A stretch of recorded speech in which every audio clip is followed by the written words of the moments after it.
Alright, so I had some challenges learning this one, but now that I have a fairly good grasp of the game, I thought I would share my understanding of the rules so far. So this is not a full tutorial or a playthrough, just wanted to touch up on a couple of rules that I felt needed to be better explained. Now, my video is mainly for the solo mode, but there are some rules that affect all player counts. So for those of you that read the rules and just needed a little bit of a touch up, then this video is for you. And if you're in this video to keep me honest, I really appreciate it, as we all learn from each other. So with that out of the way, let's start with the setup.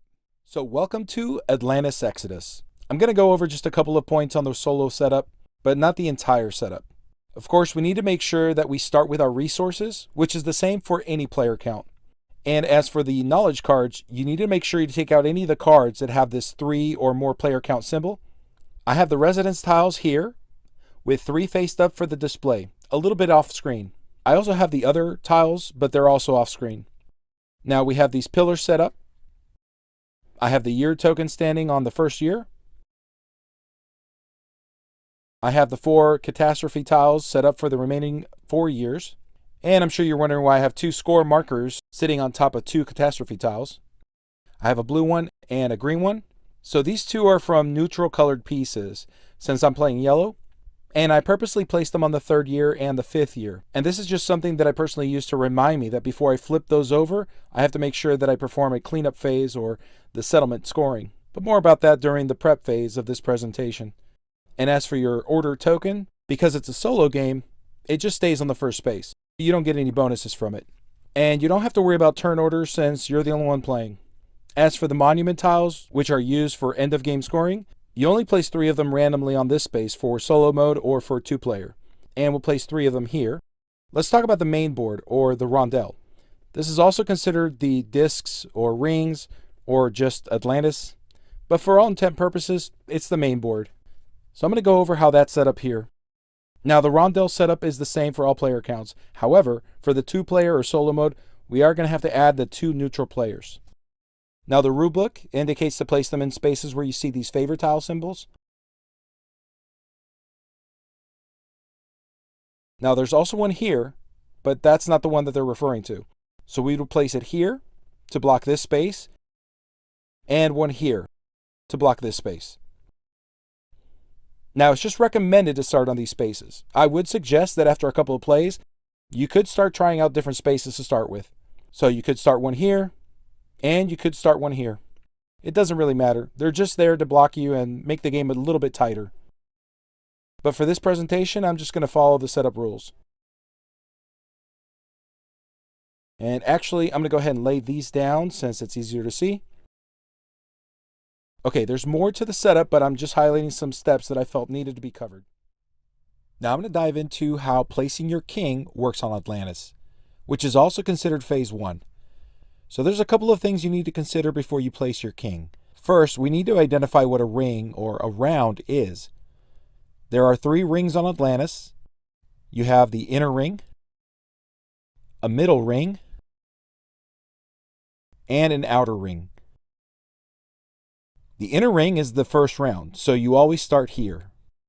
The middle ring is the 2nd round, and the 3rd ring is considered the 3rd round. After that, it's the end of the year, and there are 5 years in all. And during phase 1, no matter where you choose to place your king, you always have 4 spaces to choose from for each of the rings. So let's start with the inner ring. Again, you have 4 spaces to choose from. So now the next thing you have to consider are these settlers. Each space gives you 2, including this one that lets you draw 2 settlers from the bag. So if you choose this one, it's your luck. But if none of the settlers that are out there right now are what you need, then this may be the best choice. Then the next thing you have to consider is the resources that each of the spaces give you other than the settlers. Like this one gives you a coin. And this one gives you a purple book. And so on. So let's say I choose to place my king on this space. I get my 2 settlers, and I get a brown book. Cool. Then I move on to my 2 actions, and finish out the round. Then for the 2nd round, I have to decide where I'm going to place my king on the 2nd ring. And remember, I said that no matter where your king starts, you will always have 4 spaces to choose from. So the best way to visualize these spaces is by locating the walls. Since I start my move on the inner ring, it's going to be this one. and this one. So now my path is reduced, and I can only move out of the rings to the next 4 spaces in front of me. So that would be this one, which I get a pillar card, or I can move into this space and gain a ship. So that's 2 spaces so far. And this is another space I can move to. And that's because this one is not a wall. This is a pathway. There just happens to be a settler sleeping on the job. But as soon as you land on this space next to it, you can take that settler. So sometimes the pathway will be empty, but regardless, you can always move through them. And finally, we also have this space. So that makes 4 spaces, just like I promised. So for this scenario, this is the space I'm going to land on. Which means I not only gain the 3 books, I also have the option to take the settler if I want. Now, I get to move on to phase 2 and perform my 2 actions to complete the round. And now we move on to the 3rd round, the final round of the year, which means I need to move my king to the outermost ring. And again, I have 4 spaces to choose from. And again, I'm limited to these 2 walls to start my movement, which means I'll have to rely on these 2 pathways to get across for more spaces. And now I'm limited to these 2 walls. So let's see how this plays out. My first available space is this one. My second available space is going through here, and I can place it on this space. However, it is blocked this round, thanks to this neutral king. So really only have 3 spaces. So I just broke my promise. You may have 4 spaces, but not always. Here's my second space, going through this pathway. And finally I have this space, going through this pathway. Once I've completed my action on the final round, we move on to the next year. Now I know I went through a lot here, but it will get easier once you play this a couple times. Alright, so again, we're going to go through phase 2, which is to perform 2 actions. But because I'm just doing a rules review, I'm just going to help to clarify some of the rules pertaining to certain actions. So I just want to start with covering the train a settler action. Now, as you have read, you have to pay to train a settler to the next level, and the costs are printed on each of the professions. So as you can see, I have a workshop already in play on my settlement area. And this one requires me to place a craftsman in order to activate this workshop. And in order for me to train him to be a craftsman, I have to move him from here all the way down here. So for my first action, I would need to train him to be a day laborer by paying this 1 brown book. And remember, you don't get any rewards from placing them onto any of these profession spots. You don't actually get them until you perform a send a settler away action, which we're going to cover in more detail further on in the video. Now for my second action, I'm going to need to spend 3 brown books and a coin just to get my worker to be a craftsman. So here's my 3 books, and here's my coin. And now this worker is trained to be a craftsman. However, it did take up both of my actions just to get him down here. So if I want to place this worker onto the workshop, I'm going to need a 3rd action. And that's where the favor tiles come in. Unfortunately, I don't have any favor tiles, so I'll have to do this action on the next round. Now, if I did obtain a favor tile, I would be able to place a favor tile here, because it doesn't require me to have any tiles on my settlement area. Where can I get a favor tile? Well, there's only 3 places I can gain a favor tile, and it wouldn't be during this turn, but I'll show you anyway. You can gain a favor tile by placing a workshop, a monument, or a resident tile here. You can gain a favor tile by working your way up through these spaces until you get to this spot here. And if this wasn't blocking this space, and you were able to get to this space, you could get 2 from here. Or there's another one over here by this agora tile. Or you could hope to get one from the influence cards, like this one, which gives you 3 of them. But you're going to have to hope that it's the next card on the stack. So that's training in general. All other disciplines function the same way. You pay what's printed, you move them down to the next level so that you can eventually send them away. But now I'm going to cover what each of the disciplines offers and why you would want to train them to certain spaces or levels, starting with the workers. So from the workers discipline, these settlers are typically here to help with completing workshops. Like this workshop here that says every time you gain a culture book, which you would gain from Atlantis, you would also gain a craft book. So let's say, for example, you came here you could gain 3 culture books. And if I do gain those books, I would also gain 3 crafts books thanks to that workshop. Now, let's look at this workshop, which will get you a craft book every time you gain an intellectual from one of the Atlantis rings. But in this case, you would have to train a worker all the way down to be a farmer, just so that eventually you can get him to activate this workshop. So these 2 professions are typically used to activate some of these workshops. And I think there's even one for a day laborer as well. And now let's talk about what these 2 do. So let's say that this one and this one are trained over here. Now these 2 aren't typically used for activating many workshops, but what they do have is a particular set of skills. Let's start with the stonemason. Once this one is sent away, you're going to get 2 points, and it will provide you with a free pillar card. Any card, as long as you follow the pillar structure rule. So basically, you get to choose from either one of these columns. However, you have to start with the bottom ones called the pedestals first, before you move on to the next one. Now normally, if you placed your king in this space, you have to pick one from the owl column only.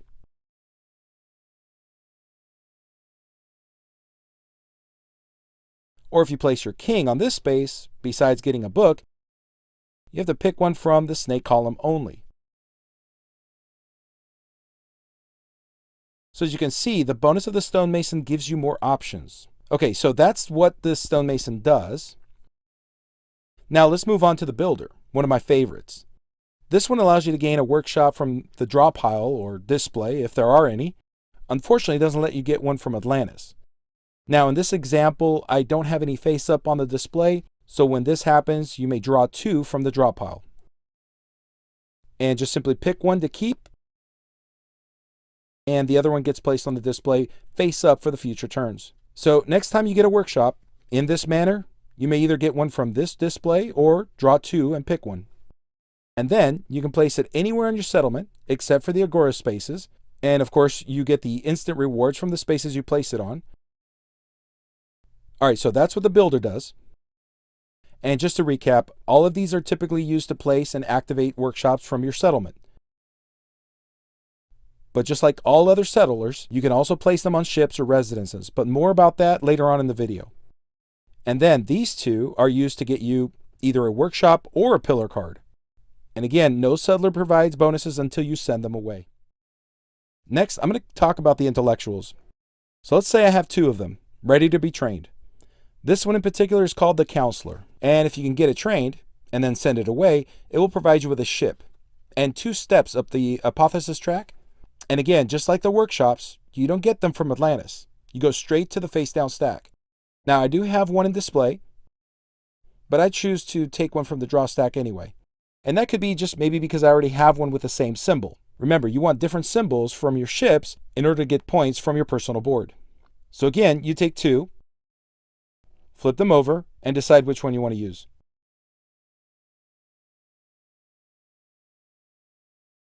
And don't forget that in order to place one, you have to start from left to right. The cool thing about the Counselor is that once you do get the ship, you can place that same Counselor on the ship during the same turn, and you don't get charged a send away action. And the advantage of having a meeple on a ship is that they count for each settlement scoring phase, which we're going to touch up on a little bit later. All right, now let's go ahead and focus on the Priest. The Priest allows you to go up the hypothesis track 3 spaces. And if you do manage to train it down to the Oracle will get you 7 spaces up the hypothesis track. So these 2 really help you advance up that track, but they are expensive to get to. However, if you happen to get this type of Agora tile with an intellectual tied to it, it means you get to place that meeple straight to the Priest space for free.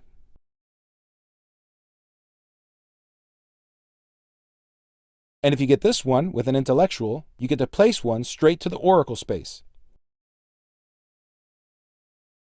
And you can have as many settlers in one space as you want.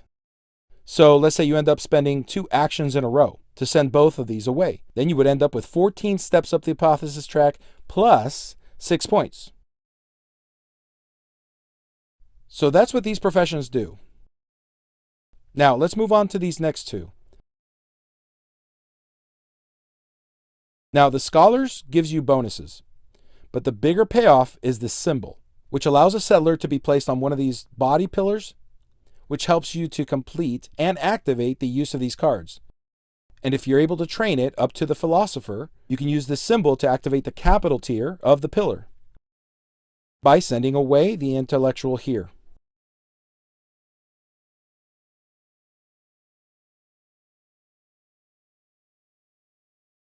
So these are some of the advantages of playing from this discipline. And now let's move on to the scientist. And all of these are mainly going to be used to satisfy the knowledge cards, such as this one. All right, let's say you had these two here. And thanks to this card, you will now earn 1 point. Now, in order for me to get this card, I would have had to have trained a professor. And I would have had to have trained a chemist. Now, as one of the actions, I can claim a knowledge card once I have both the scientists ready to go. So let's say I claim this one. Well, I declare the action of claiming a knowledge card. And now I must spend away these 2 scientists somewhere in my settlement area. Although this is considered 2 send away actions, the game only counts it as 1, since you're using them to gain a knowledge card. So that's another advantage of this action. Now, if I don't have anywhere to place them, then I can't take this action yet. But if I did have a place, whether it's to a resident tile, a ship, or a workshop that takes purple meeples, then I can claim a knowledge card. So that's what these do. And obviously, the more complex the knowledge cards, the more demanding it is to train these settlers. As something like this. This one requires a mathematician and an inventor. So we would have to have one trained on this spot for the mathematician and one trained for the chemist, and then trained again for the inventor. And then once I claim the card, I can go ahead and place it down here, and then I would send these workers off. But again, there's going to be some serious training to get to them. So this is what each of these discipline areas offer. Now let's talk about the send a settler away action. Let's say that we had these over here, and I want to be able to send these out. Now every time I want to send one of these out, it's considered an action. So if I send this farmer out to a workshop, that's one action. And if I want to send a second one out to the workshop, that's a second action. And again, because we only get 2 actions, my turn would be over. Unless, of course, I can find some favorite tiles. Anyway, it's through this action that I'll be able to gain a printed bonus from each profession space. Now, let's say, on another round, I have a couple of workers. I want to send them out to start to prepare for the settlement scoring phase for North Africa or the first row. Well, because there's no tiles on my settlement area to place them on, the only way I can send these out now is by getting a residence tile. And when you're ready to send a settler away, these tiles are free. And in this particular tile, there's 3 spaces that I can place them out on. 3 different types of settlers, but it doesn't matter from which discipline. There's even a residence tile that provides 5 spaces instead of 3. So how do I know which one I want to take? Well, there's a couple of factors. It depends on what's available, first of all, out on the display. Because this is the only type of tile that you have to select from an open display. You can't just draw one from the face-down stacks like the other tiles. It also depends on how many settlers you plan on sending away during this year, especially if you're preparing for a settlement scoring phase. Let's say from the first row. Maybe you have a lot of settlers you're getting ready to send out, or maybe you want to send them out in a later year. All right, so let's say you want to place one here now. You can place it anywhere in your settlement area. It doesn't have to be in a specific space, except, of course, for the Agora spaces. Those are only for Agora tiles. So let's say I place it here, which gives me another worker. And let's say I drew this intellectual settler. And now I can go ahead and start sending out settlers on my residence. Now the act of getting this tile is free because its purpose is to eventually, on the same turn, send out a settler. So in other words, you can't just get one and not place a settler on that turn. So let's say I use up one of my actions to send away this one. This is one action. And if I want to send out another one, well, that's another action. So I just spent my entire round sending out 2 workers. But at least I positioned myself to gain some points for the first settlement scoring. Now let's say in another round I decide to send away this intellectual. Now I've filled up my residence.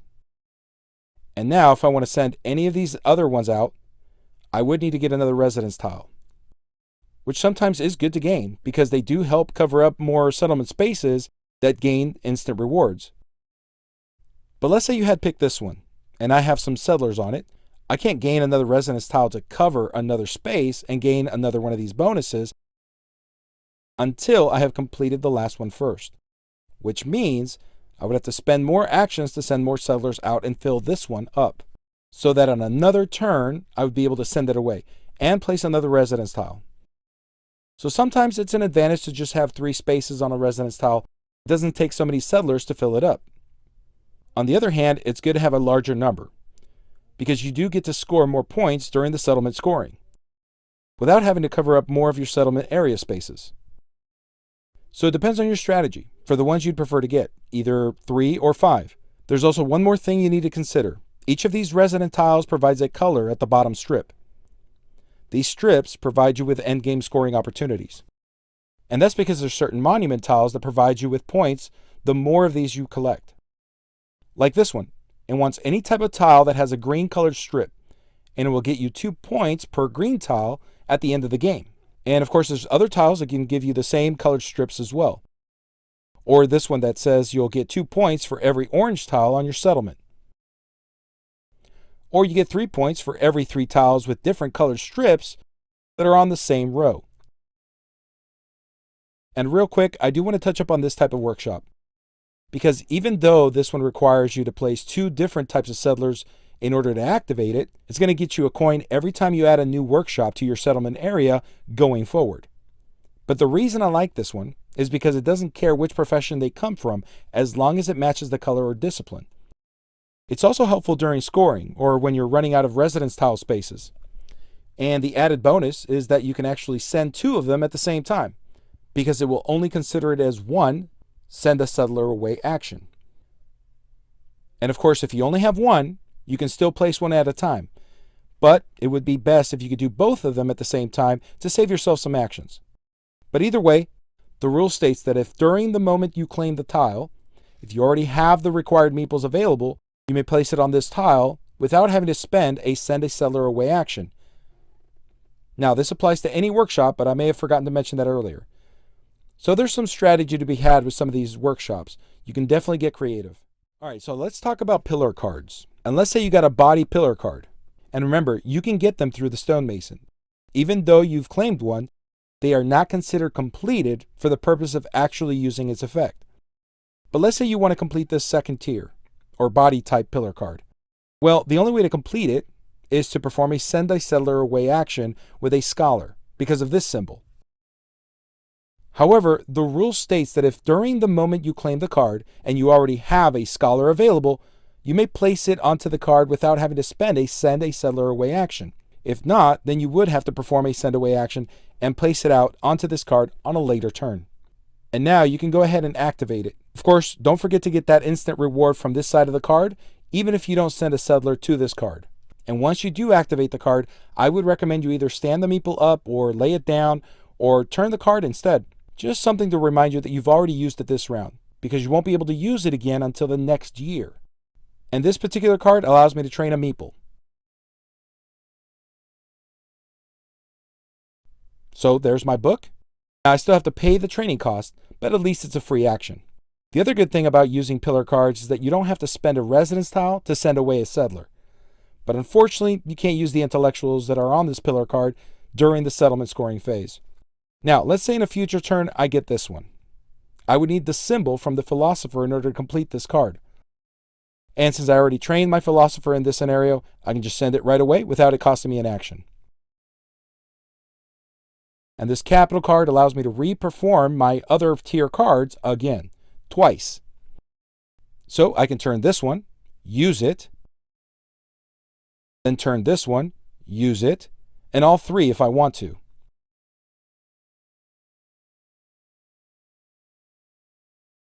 However, I can only use one at a time, one in each round.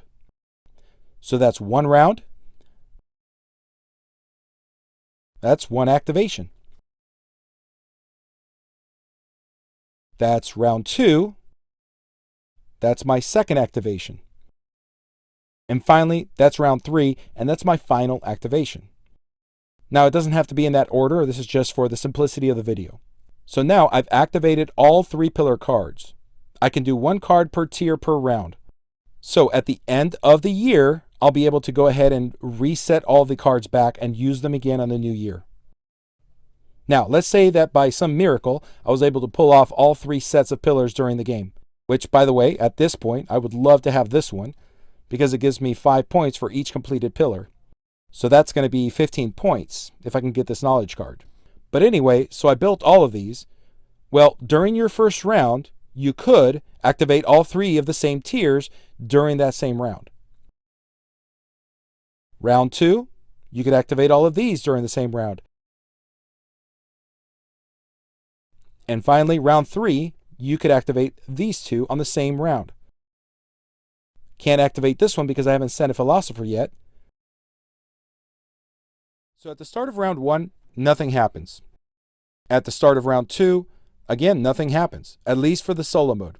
You would just continue as normal by flipping the catastrophe tile over, and then turn the rondel accordingly. So in this case, we turned the rings twice, each. Now, you see these cogs, how they're connecting? It wants to go twice, remember. And this is the big ring, so we're going to move it clockwise twice. So here is 1 and 2. And notice how the inner ring follows along, and that's the way it's supposed to move. Then it wants the inner ring to move twice. This time, it moves independently. So notice the cogs and how it's connected. So now 1, 2. And then you have to pick, let me move my king out. Then you have to pick the neutral king and move it, following the catastrophic tiles as well. In this case, we're going to have to move each one twice. So that's 1, 2, and now it's blocked this space. And now we move on to this one. So you're going to move 1, 2, it blocks that space. And again, at this point, there's no refilling of any kind. Because remember, it doesn't happen until the end of the second round. And at the end of the 4th round. Again, just for the solo mode. Not even the middle meeples get refilled. And the only thing that never gets refilled are the guards. But we'll talk more about that in a little bit. All right, next up, we're going to talk about settlement scoring phase. And I like to do this before I go to the prep phase. And by the end of the game, we're going to end up scoring all 3 of these rows or regions. But let's imagine that we have completed round 2. So before you go to round 3, we must do the settlement scoring, which is why I placed that marker here. So I'm just going to remove it to remind me that I have to flip the next catastrophic tile and that I need to move on to the settlement scoring. Now, these markers are optional. You don't have to do this. I just do it or else I'll forget, even though it's clearly marked up here at the top. So maybe it's just my memory at this point. Anyway, let's move on to settlement scoring. In this scenario, we're going to go ahead and start scoring for the first row, which is, again, North Africa. And if you don't have a residence tile with at least 1 meeple on it, on this row, by the time you complete the second round, you lose the game immediately. So you need to make sure you have at least 1 resident tile for each of these rows by the time you get to each of the settlement scoring phase. All right, so let's move on to the actual scoring. So because I have all 3 different colored meeples, which, by the way, a meeple on a ship also counts, the color that has the least amount of meeples counts as 3 points each. In this case, it's going to be both white and purple, which are tied for the least. And the one I choose counts as 3 points. So the other ones are going to count as 1 point. So let's say we had a 3-way tie. 2 browns, 2 purples, and 2 whites. Again, just pick 1 color, and each one will be 3 points. In this case, I pick white. So that's 6 points.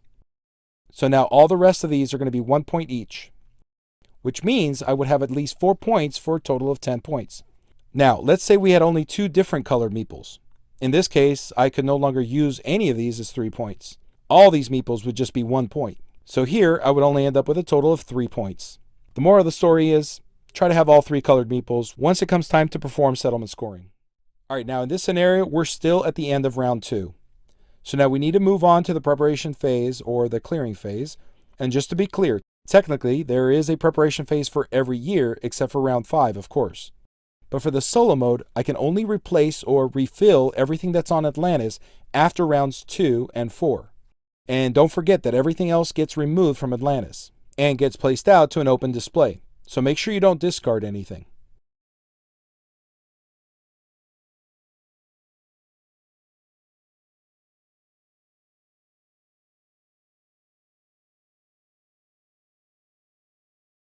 And now that I've placed everything, I also have to refill any empty meeple spaces in the inner ring.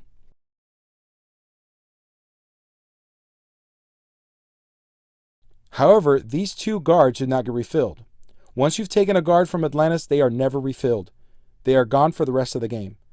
Now, let's say I completed everything that goes into the preparation phase. I do want to focus on the knowledge cards during the prep phase.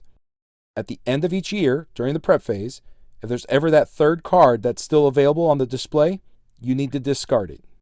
And of course, slide the rest of them over and refill the next one. However, if at the end of the year the last spot is empty, meaning you claimed it, you simply move these 2 over and refill the next one. In other words, you don't have to worry about discarding anything. Now, before I go, I did want to touch up on something that may help you avoid during your strategy. So let's go back to send a settler away action. Only this time, I'm almost at the end of the game. Notice that I have filled up my entire settlement area with all these tiles, and I'm running out of space. I still have 4 settlers that I need to send away and save from catastrophe. And I only have 2 turns left, and that's the end of the game. And I have no favor tiles left. I can use one of my actions and place one of my settlers on this last space of this residence tile. So let's say I did place it here. Now, for my second action, I can no longer send any of my settlers away because I've ran out of space on my settlement area. Can you imagine if I got stuck with this influence card, which would have allowed me to place all 3 out on the same turn?